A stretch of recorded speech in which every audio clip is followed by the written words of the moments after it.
Nouveau journal sur votre télévision, c'est une triste nouvelle depuis hier à 23h30, heure de Kinshasa.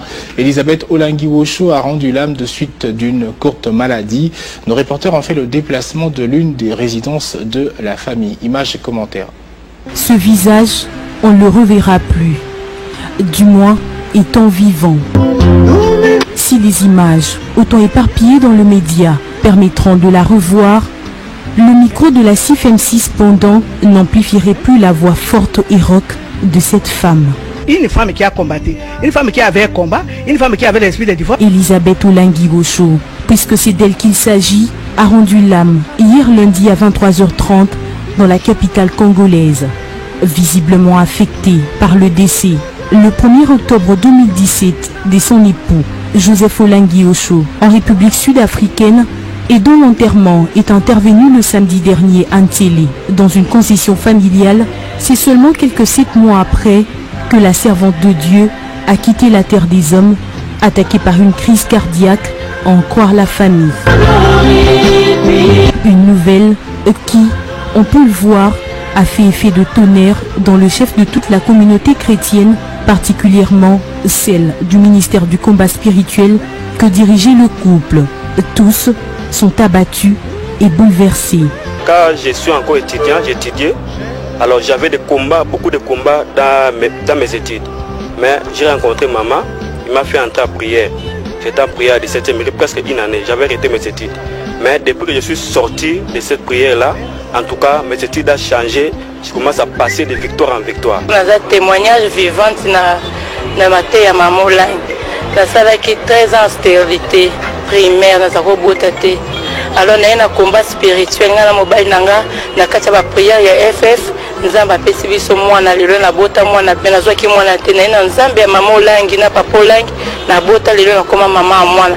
Dans souvenir na nga makasi na zala ngwana maman Lang ya mbinga na ndako na ye atoli na maman Lang na papa Lang mesa moko.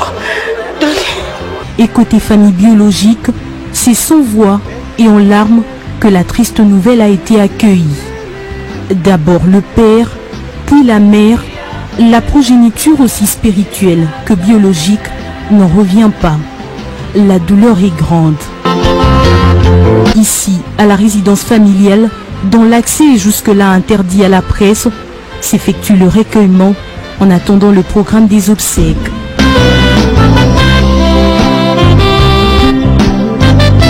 Le 19 novembre 1950, à Loto, au territoire de Katakokombe, dans l'actuelle province du Sankourou, est mariée depuis maintenant 48 ans à Olangi-Wosho Joseph, avec qui elle a eu 7 enfants.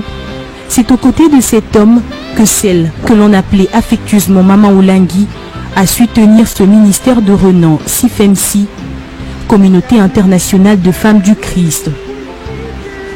Ancienne étudiante de l'Université catholique de Louvain, où elle a obtenu en 1974 son graduat en sciences sociales, c'est exactement le 1er novembre 1993 qu'elle deviendra cofondatrice et vice-présidente de la fondation Olangi-Wosho, et ce, jusqu'à sa mort. L'Éternel te gardera de tout. L'information du décès de la servante est bel et bien vraie. Confirmation du chargé de communication du couple berger Jessica Bassile à nos reporters. Aucune résurrection comme le prétendent certaines personnes à travers les réseaux sociaux. Bon, en fait, c'est comme j'ai dit dans tous les autres médias, c'est depuis hier 23h30, elle a fait une crise cardiaque. Bon. Et elle n'a pas survécu, elle aurait pu survivre à cela. Ce sont des rumeurs qui viennent de partout, qui entrent dans les mondes rumeurs, mais bon, je ne sais pas vous affirmer. Mais dans un hôpital où nous gardons d'abord, nous préférons garder la discrétion sur l'hôpital. Vous savez, Maman Lang n'a pas été n'importe qui, on ne voudrait pas l'exposer aussi comme ça. C'est dans un hôpital, mais nous préférons garder d'abord la discrétion sur le lieu où se trouve le corps, dans quel hôpital se trouve le corps. Bon, tant que la famille puisse se réunir définitivement, les communautés, plus de 180 sièges, plus de 250 sièges à travers le monde, donc c'est une crise qu'il faudrait bien gérer. C'est comme ça que nous préférons d'abord garder discrétion dans nous, ici quand nous autres alliés. On va parler politique à présent, à quelques jours de la convocation du corps électoral par la Commission électorale nationale indépendante. Il s'observe manifestement un intérêt de plus en plus croissant dans les états-majors de différents partis politiques. L'on assiste à des alliances contre nature, tant dans l'opposition que dans la majorité présidentielle, sans prise en compte parfois du vrai poids politique de chacun dans sa base électorale. Que cache l'alliance entre Félix Tshisekedi Muzito? Cette alliance est-elle de l'avenir? Les éléments de réponse dans ce dossier de la rédaction. En République démocratique du Congo, à la veille des grands enjeux électoraux, plusieurs alliances se font et se défendent. Si certaines sont contre nature, d'autres par contre sont vidées de leur substance. Surtout que ces alliances politiques sont souvent créées, non pas en fonction des idéologies, mais plutôt autour des individus. L'opinion nationale se souviendra du passage à la primature de Muzito Adolphe en ces temps-là au nom de l'alliance Palou-AMP. Aujourd'hui, Muzito, candidat à la présidentielle, se veut une alliance crédible et donneur des leçons au pouvoir qu'il a autrefois servi sans vergogne et qu'aujourd'hui il critique à tout vent, juste parce que désavoué au Palou. Alors qu'il écope d'une suspension d'une année dans son parti politique, Adolphe Muzito ouvre alors son école de bonne gouvernance dénommée Tribune Populaire. Dans cette tribune, il ne manque pas de donner des leçons de bonne gouvernance et ça donne dans une critique à outrance du régime. Comme qui dirait, lorsqu'on n'est plus à la gestion, on croit détenir toutes les solutions aux problèmes de gouvernance du pays. Comme cela ne suffisait pas, Adolphe Muzito, enfin stratège politique, une fois réhabilité de ses fonctions au sein du Palou, initie des multiples contacts avec des grands partis politiques de l'opposition. Tout cela dans la perspective d'une probable alliance politique. Il a pris contact avec le MLC et l'UNC pour une alliance politique et une candidature alors que son parti demeure allié à la majorité présidentielle. Cette alliance n'a pas été vue de bon oeil par une frange de la base de son parti. Quelques heures après, la sanction tombe. Muzito est révoqué de ses fonctions au sein du Palou. Dans sa tournée diplomatique euro-américaine, Félix Tshisekedi rencontre Adolphe Muzito à Bruxelles. Les deux personnalités signent un communiqué conjoint pour une probable unité d'action. Or, en politique, avant de signer toute alliance, il faut faire attention aux intentions des uns et des autres pour ne pas avoir des tensions et se faire des prétentions. En politique, les relations sont liées à des intérêts. À l'heure des grandes alliances, il faut approcher tout le monde pour ne pas éparpiller le nombre de voix, d'autant plus que le scrutin est à un seul tour. Muzito n'est pas le seul à blâmer, d'autant plus que d'autres avant lui ont fait pareil. Il s'agit notamment de Moïse Katumbi, Vital Kamerhe, les membres du G7. Muzito est imprésidentiable de la même manière que Félix Tshisekedi. Conscient de son passé politique, Muzito veut à tout prix s'aimer partout pour récolter nulle part. Il veut être vu partout, sans toutefois rendre compte de son bilan. En visite officielle en RDC, le diplomate de l'ONU, Saïd Djinnit, envoyé spécial du CG de l'ONU dans les Grands Lacs, a échangé lundi 4 juin avec le président du CNSA. L'entretien entre les deux personnalités a tourné autour du processus électoral en cours en République démocratique du Congo. À l'issue de ces échanges, Saïd Djinnit a promis à Joseph Olengankoy de soutenir les efforts du CNSA visant à obtenir l'application intégrale de l'accord de la Saint-Sylvestre. En mission officielle au pays de Joseph Kabila, Saïd Djinnit, envoyé spécial du secrétaire général de l'ONU dans les Grands Lacs, ne pouvait pas se passer du CNSA, d'où son déplacement pour le bureau de l'institution dirigé par Joseph Olengankoy.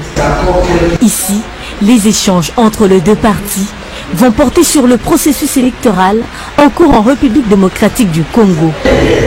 Saïd Djinnit s'est montré satisfait des avancées enregistrées dans le processus électoral, tout en se réjouissant du rôle positif joué par le CNSA et son président dans la recherche de l'application intégrale de l'accord de la Saint-Sylvestre, efforts pour lesquels les diplomates de l'ONU a promis son soutien aux actions du CNSA. Je suis informé des efforts qu'il continue, de sa conviction et de sa détermination à vouloir continuer.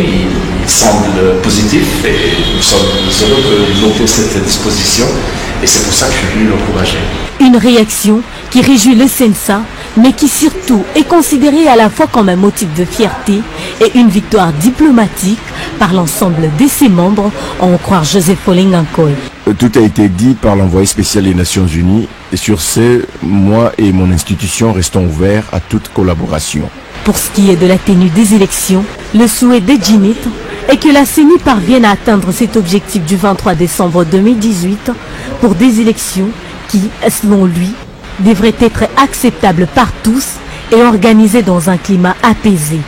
C'est une institution importante qui doit s'assurer de la mise en œuvre intégrale, aussi bien par tous les acteurs concernés, et en particulier le gouvernement, la CENI et d'autres institutions concernées par la préparation du processus électoral, de veiller avec tous les encouragements pour que toutes les conditions, les meilleures, soient mises en place pour que les élections du 23 décembre soient des élections dans très bonnes conditions et qui soient acceptables et acceptées par tous et surtout apaisées. Coopération militaire, l'évaluation de la coopération entre les FARDC et l'armée française était au centre de l'entretien entre le ministre de la Défense nationale et ancien combattant et réinsertion, Crispin Atamatabé, et le général Charles Rézarbiarc ont analysé plusieurs accords signés entre les deux armées. Au sortir de cette séance de travail, le général français a rassuré qu'entre les FARDC et son armée, les relations sont au beau fixe. Le général Charles de Kersabiek était à la tête d'une délégation de l'armée française basée en Afrique centrale.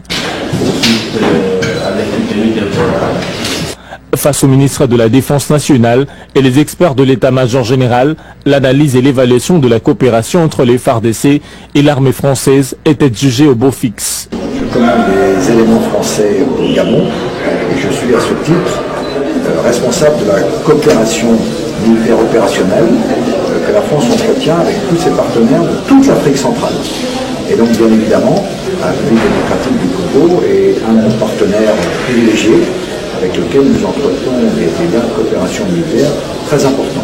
L'armée étant apolitique, le général français a rassuré qu'après cette évaluation, les besoins entre les deux armées ont été identifiés avant de saluer les bons climats qui existent entre les deux armées. Crispin Atamatabé Mogodi a rassuré ses hôtes de l'hospitalité de forces armées congolaises qui s'ouvrent aux autres armées sœurs, une performance et une formation continue qui vise le commandant suprême Joseph Kabila Kabongé. Nous sommes le mardi 5 juin 2018 et cette date, l'humanité célèbre à cette date, comme chaque année, la journée mondiale de l'environnement, une occasion pour toute la communauté internationale de se pencher sur ce secteur ô combien important de la vie sociale et moteur de développement de l'univers tout entier. Cette année, l'on s'attellera un peu plus sur la lutte contre la pollution plastique, un thème qui tombe à point nommé pour la République démocratique du Congo. Explication du ministre national de tutelle Ambi Amatobe qui l'a dit à travers un message au nom de la République. Chers compatriotes, l'honneur me choisit en ce jour où toute la communauté internationale célèbre la journée mondiale de l'environnement d'adresser un message à la nation comme pour rappeler à tous et à chacun l'impérieuse nécessité et l'obligation qui nous incombe d'agir en faveur de l'environnement pour notre bien-être et celui des générations futures. Me pliant à cette tradition, j'ai saisi cette occasion pour saluer la conscience universelle de l'humanité tout entière, pour avoir su faire du secteur de l'environnement un des domaines de régulation de la gouvernance mondiale sous tous ses aspects, depuis l'avènement de la conférence des Nations Unies sur l'environnement tenue à Stockholm en Suède en 1972. Le thème retenu cette année pour la célébration de cette journée est la lutte contre la pollution plastique. À travers ce thème, la communauté internationale exhorte les gouvernements, les industries, les communautés et les individus à explorer ensemble des alternatives durables pour réduire de toute urgence la production et l'utilisation excessive des plastiques à usage unique, responsables de la pollution de nos cours d'eau, des océans, des sols et menaçant la santé humaine. Écho des partis politiques, l'Arc Original a enregistré en son sein de nouveaux membres constitués en association. La cérémonie s'est déroulée au siège du parti dans une ambiance de fête. L'autorité morale de ce parti, Gimikulu Pombo, les a exhortés à se préparer à affronter la grande bataille électorale qui se profile à l'horizon. C'est une adhésion de plus d'une quinzaine d'associations qui ont décidé de se ranger aux côtés de l'Arc Original. Le président national intérimaire, Grégoire Kalenda Wandaya, les a toutes reçues dans une ambiance festive. Parmi elles, l'association des manutentionnaires du Congo, la fondation Olivier Botamba, les amis de Philippe Kagé, pour ne citer que celle-ci. Prenant la parole, l'autorité morale de ce parti, Gimikulu, a rappelé à tous les nouveaux membres que l'Arc Original fait partie du regroupement AAAC, composé de plus de 20 partis politiques. Gimikulu a également déclaré que l'Arc Original est décidé de présenter ses candidats à tous les niveaux. L'Arc Original est allé parti à majorité présidentielle. Autorité morale, la PISO et la majorité présidentielle est allé les raïs Le parti s'engage également à soutenir les candidats présidents de la République démocratique du Congo, qui sera présenté par le chef de l'État Joseph Kabila, autorité morale de la majorité présidentielle. Pour finir, le ministre Gimikulu a encouragé cadres et militants à se préparer pour la grande bataille électorale fixée au 23 décembre prochain. On passe au sport, d'abord du football, avec cette réaction de l'entraîneur de l'AS Vita Club à l'endroit des sportifs congolais en général, du Daring Club Motema Pembe en particulier. Vous le savez, Florent Ibenge avait riposté aux insultes d'un supporter imanien le jeudi dernier, après le Classico quinois et 4 jours après, le patron du staff technique des Léopards et l'AS Vita Club répare les préjudices causés. Suivez. Le champion qui reste champion. Donc il fallait qu'on travaille plus. Cette vidéo a fait le buzz sur le net et la polémique qui en découle continue à susciter des réactions et commentaires. Il fallait à tout prix que l'intéressé s'exprime pour apaiser les esprits. Merci. Florent Ibenge Ikwangé, puisque c'est de lui qu'il s'agit, a répondu favorablement à la demande du bon nombre de sportifs congolais. Lui-même, en tant qu'élite et image de marque du football congolais et de plusieurs jeunes entraîneurs, a présenté ses excuses directement des sœurs. Un incident s'est produit à la conférence de presse d'après-match de la Ligue 1 de la République démocratique du Congo ce jeudi 31 mai 2018. Je regrette cette mauvaise interprétation auditive. Du reste, ceux qui me connaissent savent le respect et la considération que j'ai pour tout un chacun, et particulièrement à nos mamans. Pour rappel, la polémique s'est déclenchée le jeudi 31 mai dernier, au soir du derby quinois, Classico remporté par l'AS Vita Club devant le Daring Club à Motema Pembe, et la conférence de presse d'après-match qui s'en est suivie était interrompue par un groupe de supporters qui serrait d'obédience du Daring Club à Motema Pembe, qui menaçait le coach Ibenge et l'insultait. On a pris l'ascendant. C'est la riposte du sélectionneur national qui a choqué plus d'un, mais maintenant l'opinion se demande quelle a été l'intention du journaliste qui a mis cette insulte sur la toile. Comment interpréter cette largesse du comité de gestion de la Linafoot qui n'arrive pas à sécuriser les entraîneurs qui viennent à conférence de presse et qui sont habilités à assister à ce genre d'échanges avec la presse? C'est lorsqu'on aura trouvé des réponses à toutes ces questions qu'on pourra changer le comportement des uns des autres dans les installations sportives de la RDC. Mais pour l'heure, Florent Ibenge Ikwangé s'est excusé, un geste à encourager qui est salué d'ailleurs par tous.